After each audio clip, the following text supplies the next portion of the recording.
베드로가 예수님을 부인하고 말았습니다. 어떻게 예수님의 제자가, 그것도 예수님의 수제자라고 불리우는 베드로가 예수님을 부인하게 되었는가? 우리 그 한 가지 이유 생각해 보았죠. 왜 부인했습니까?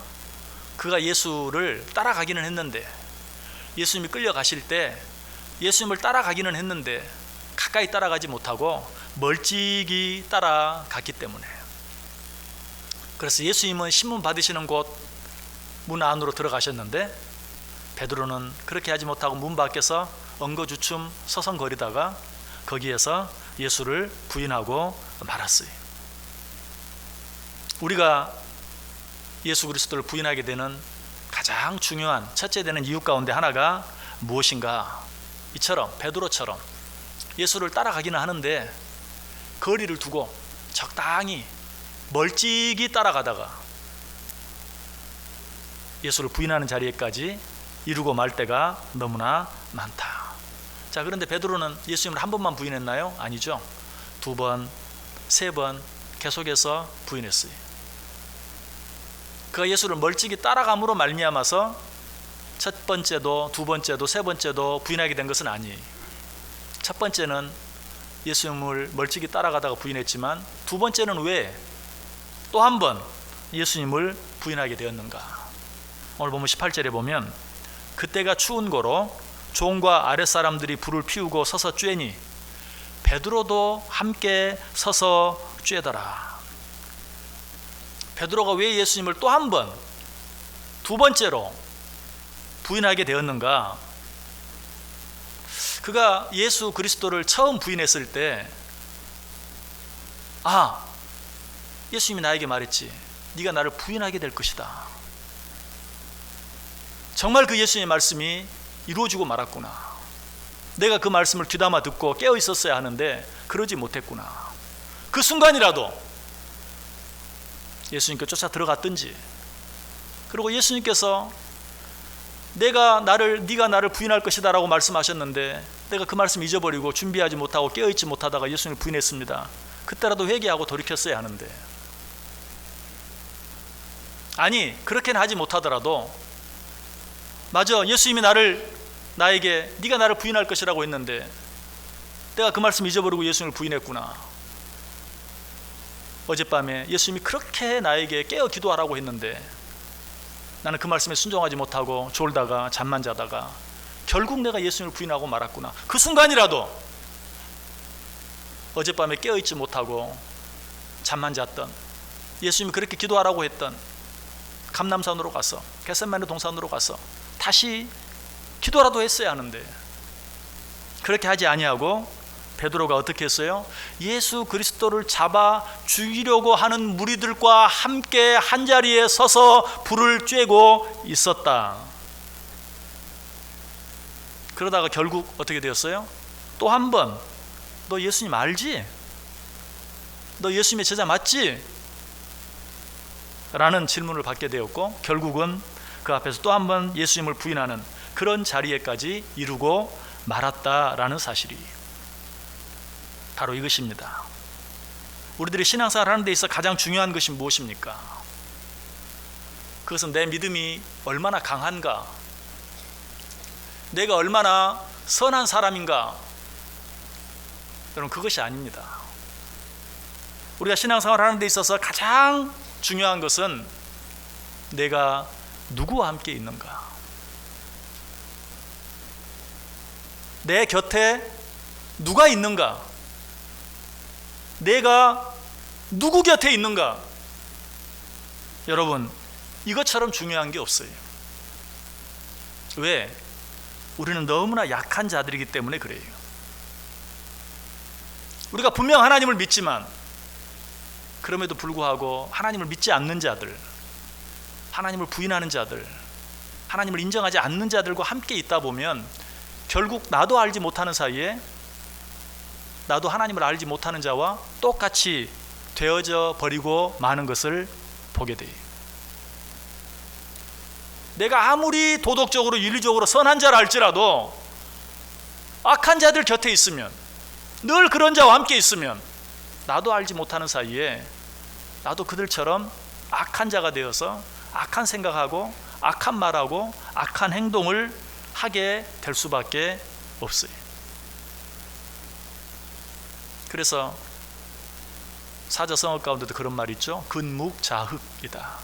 먹을 가까이 하면 언젠가 그 먹물이 내게 튀게 되어 있다. 근주자적. 언젠가 빨강 물을 가까이 하면 언젠가는 나도 그 빨강 물에 물들 수밖에 없다 라고 말하고 있어요. 여기에 예외는 없어요. 현대인들의 가장 큰 관심은 뭘까요? 내가 무엇을 얼마나 가지고 있는가. 그렇죠? 한 가지 또 있다면 내가 무엇을 얼마나 알고 있는가. 현대인들의 모든 사람이 갖고 있는 관심이에요. 그러나 우리가 이보다 더 관심을 기울여야 할, 이것보다 훨씬 더 중요한 한 가지 내용이 뭐라고요? 내가 지금 누구와 함께 있느냐. 내가 지금 누구 곁에 있느냐. 누가 지금 내 곁에 있느냐. 여러분, 이것보다 더 중요한 것이 없어요. 왜? 그로 말미암아서 우리 인생의 실패와 성공이 갈려지기 때문에. 우리 신앙생활의 성패도 마찬가지. 내가 누구와 함께 하느냐에 따라서, 내 믿음이 얼마나 강한가, 내가 얼마나 선한가에 따라서 내 신앙생활의 성공이 갈려지는 것이 아니라 내가 누구와 함께 있는가에 따라서 내 신앙생활의 성패가 갈려진다는 것이. 악한 자들과 함께 있다가 망한 대표적인 사람이 누구입니까? 가룟 유다죠. 요한복음 13장 30절에 보면 유다가 그 조각을 받고 곧 나가니 밤이러라. 여러분, 무슨 말씀인지 아시죠? 예수님께서 최후 만찬을 제자들과 함께 가졌어요. 그리고 나서 식사를 마친 후에 일어나셔서 제자들의 발을 씻겨주시기 시작합니다. 예수님께서 자기 발을 씻겨주는 것이 너무 황송해서 베드로는 말합니다. 주여, 이러지 마십시오. 어떻게 이럴 수 있습니까? 예수님이 말하죠. 내가 네 발을 씻지 아니하면 너는 나와 아무 상관이 없다. 그러자 또 베드로는 역시 베드로답게, 아, 그래요? 그러면 온몸 다 씻어주세요. 손도 머리도 다 씻어주세요. 그때 예수님이 뭐라고 말합니까? 이미 목욕한 자는 다 씻을 필요는 없다. 발만 씻으면 된다. 이미 온몸이 깨끗하니라. 예수의 말씀이 여기에서 끝났으면 너무 좋았을 것이. 그러나 예수의 말씀이 여기서 끝나지 않죠. 한마디 더 하십니다. 뭐라고? 너희가 깨끗하나 다는 아니니라. 이 말씀의 의미가 무엇입니까? 성경이 바로 그 다음 절에서 분명히 설명해 주죠. 이는 자기를 팔 자가 누구인지 아심이라. 그러므로 다는 깨끗하지 아니하다 하시느니라. 그리고 나서 또 예수님이 계속해서 뭐라고 말씀하십니까? 예수께서 이 말씀을 하시고 심령이 괴로워 증언하여 이르시되 내가 진실로 진실로 너희에게 이르노니 너희 중 하나가 나를 팔리라. 얼마나 청천벽력과 같은 말씀입니까?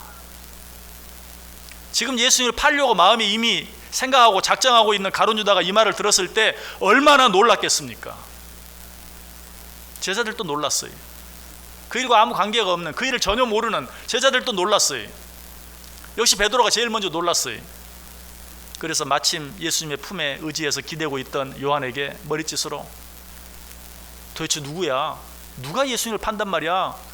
예수님한테 한번 여쭤봐. 머리짓으로, 눈짓으로 말했어요. 요한이 그것을 알아듣고 예수님께 물었죠. 도대체 누굽니까? 누가 예수님을 판단 말입니까? 우리 가운데 하나가 예수님을 판단 말입니까? 예수님이 뭐라고 대답하죠? 내가 떡 하나를 적셔 주는 자가 나를 팔 것이다 라고 이야기합니다. 그리고 나서 어떻게 하죠? 떡을 적셔서 누구에게? 가룟 유다에게 줍니다. 여러분 같으면 어떻게 했겠어요? 그 순간에 주님 앞에 엎드려서 회개했어야죠. 그러나 가룟 유다는 그렇게 하지 않았어요. 그 떡을 받고 어떻게 했다? 오히려 밖으로 나갔다. 밖으로 나가서 누구에게로 갔을까요? 예수를 잡아 죽이기 위해 모의했던 바리새인들, 대제사장들, 로마 군대들에게 갔을 것이 분명히. 이것은 단순한 짐작이 아니, 우리가 이미 생각한 오늘 본문이 기록되어 있는 요한복음 18장 앞부분에 보면 3절 이하에 유다가 군대와 대제사장들과 바리새인들에게서 얻은 아랫사람들을 데리고 등과 횃불과 무기를 가지고 그리로 오는지라. 예수께서 그 당할 일을 다 아시고 나아가 이르시되 너희가 누구를 찾느냐. 대답하되 나사렛 예수라 하거늘 이르시되 내가 그니라 하시니라. 그를 파는 유다도 그들과 함께 있더라. 방금 전에 너희 중 하나가 나를 팔 것이다. 내가 떡 하나 적셔주는 자가 나를 팔 것이다. 그리고 떡을 가룟 유다에게 주었는데 그 떡을 받고 가룟 유다가 곧바로 나갔어요. 바로 그리고 난 후에 바리새인과 대제사장들의 아랫사람들, 로마 군대가 예수를 잡기 위해서 쫓아왔어요. 가룟 유다가 어디로 간 게 명백하죠. 가룟 유다가 그들과 함께 왔어요. 오늘 본문은 분명히 말해요. 가룟 유다가 그들과 함께 섰더라. 무슨 말씀을 드리기 위해서 그 사건을 이렇게 장황하게 이야기합니까? 가룟 유다가 예수님을 팔게 된 것은 예수님께서 그 잘못을 지적해 주셨음에도 불구하고 예수님과 함께 있지 못하고 예수를 떠나 예수를 잡아 죽이려는 자들과 함께 있었기 때문에. 물론 성경을 좀 더 잘 아는 사람들은 이렇게 반문해 볼 수 있어요. 아니, 이미 그 전에 가룟 유다 속에 사탄이 들어가지 않았나요? 그래서 예수를 팔려는 생각을 그 마음속에 집어넣지 않았나요? 맞아요. 이미 그 안에 사탄의 역사가 시작이 되었어요. 예수를 팔려는 생각이 있었어요. 예수를 팔기로 작정했었어요. 그럼에도 불구하고 그가 예수를 정말 은삼시에 팔아 넘기고 만 것은 끝까지 예수님과 함께하지 못하고 예수님을 떠나 예수를 잡아 죽이려는 자들과 함께 있었기 때문이. 여러분, 하나님을 믿기 때문에 이 시간 하나님 앞에 나와 예배 드리고 있는 저와 여러분 속에 사탄의 역사가 전혀 없는 분 계십니까? 지금 이 순간에도 사탄의 역사가 우리 속에 있을 수 있어요. 누군가를 미워하는 마음, 적대하는 마음, 사랑하지 못하는 마음, 또 몸은 여기 있지만 마음은 세상의 어떤 곳에 있는 사탄이 끊임없이 여러 가지 방법, 여러 가지 모양으로 우리를 유혹하고 있어요. 사탄의 역사는 끊임없이 계속되고 있어요.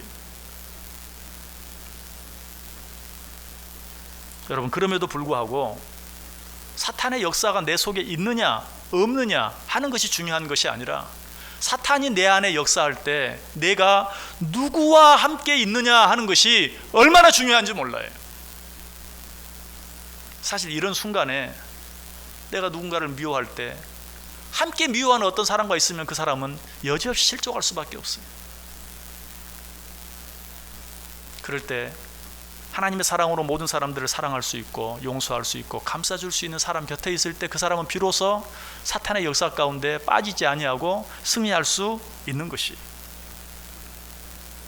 그러므로 우리는 항상 내가 지금 누구와 함께 있는지, 그리고 내 곁에 누가 있는지, 내가 누구 곁에 서 있는지 항상 돌아보고 생각해 볼 수 있어야 돼요. 예수님께서 분명히 가룟 유다에게 말했어요. 너희 중에 하나가 나를 팔리라. 그리고 떡을 그에게 주었어요. 무슨 말이죠? 네가 나를 팔 것이다.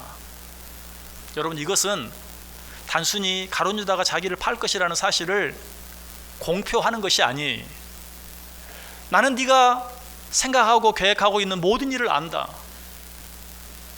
그러니 지금이라도 회개하고 돌아오라 라고 그를 부르고 있는 것이. 역시 성경을 좀 더 잘 아는 분들은 아니, 예수님께서 이렇게도 말씀하셨잖아요. 네가 하려고 하는 일을 속히 해라 라고까지 말씀하셨잖아요. 맞아요. 여러분, 그러나 그것도 너 나 팔려고 작정했지? 빨리 해. 그래야 구속사역이 이루어지지. 그런 의미가 아니. 가끔 사람들이 화가 나서 싸우면 이렇게 말합니다. 죽여라, 죽여. 너 죽고 나 죽자. 유다이, 미다이, 가보시키다이. 여러분, 그 말이 무슨 말이에요? 진짜 너 죽이고 싶으면 죽여라 그런 말입니까? 아니죠. 너 나 죽이면 너도 죽어. 그래도 죽일 거야 하는 그런 말이에요. 그래도 죽일 거야? 하고 싶으면 해봐. 지금이라도 돌이키라는 것이, 지금이라도 회개하고 돌아오라는 것이. 그러나 가룟 유다는 무엇을 선택했습니까? 돌아오라고 말씀하시는 예수님과 함께 있기를 원하지 아니하고 예수를 잡아 죽이려는 자들과 함께 있기를 원했어요. 그것을 선택했어요. 그들에게로 갔어요. 결국 예수님은 그를 향하여 뭐라고 말합니까?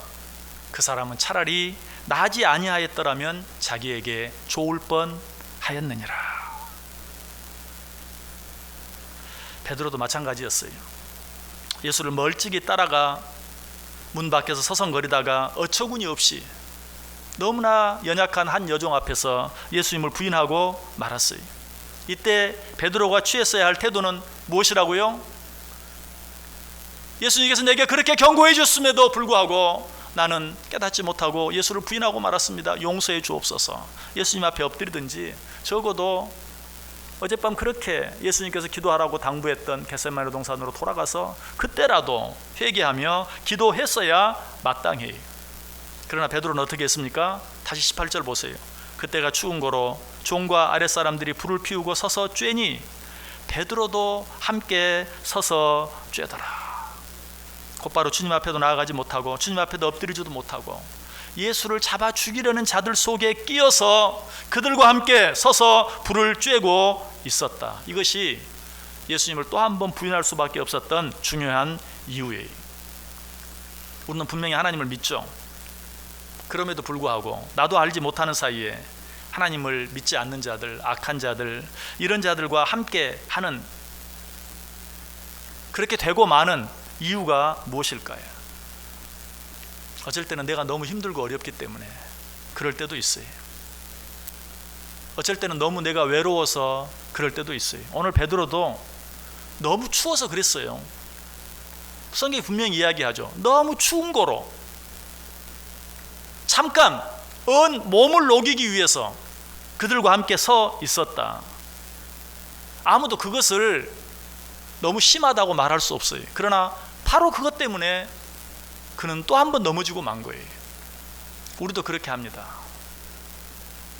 하나님을 알지 못하는 자들, 부인하는 자들, 아니 대적하고 욕하는 자들, 그런 자들과 함께 하는 이유가 무엇입니까? 여러 가지 상황과 환경과 여건 속에서 지금 잠깐만 그렇게 하는 것이 내게 필요해서, 내가 하나님을 부인하는 것도 아니고 내가 하나님을 안 믿겠다는 것도 아니고 내가 신앙을 포기하는 것도 아니고 잠깐 필요에 의해서.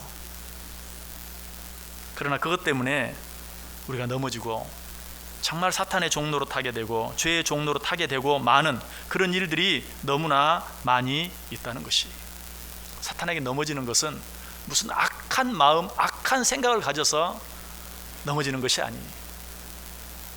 딱 한 번만, 아니 잠깐만, 지금 너무 추우니까, 지금 너무 힘드니까 이번 한 번만, 잠깐만, 이것이 우리로 하여금 사탄의 종로로 타게 만드는, 예수님을 버리게 만들고 예수님을 부인하게 만드는 일이 되고 만다는 사실이, 가룟 유다나 베드로도 무슨 엄청난 이유 때문이 아니라, 그들이 우리보다 훨씬 더 못한 자들이어서가 아니라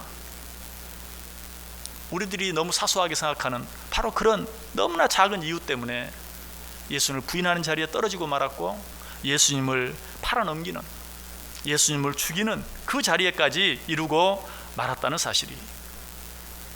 그러나 성경에는 이처럼 하나님과 함께 하지 아니했다가 실패한 자들의 이야기만 나오는 것이 아니에요. 어떤 경우라도 하나님과 함께 함으로 말미암아 승리한 자들에 대한 기록도 많이 기록되어 있어요. 그 중에 대표적인 한 사람 든다면 다윗이, 그는 사울 왕의 시기로 인해 늘 쫓겨다니는 신세가 되고 말았죠.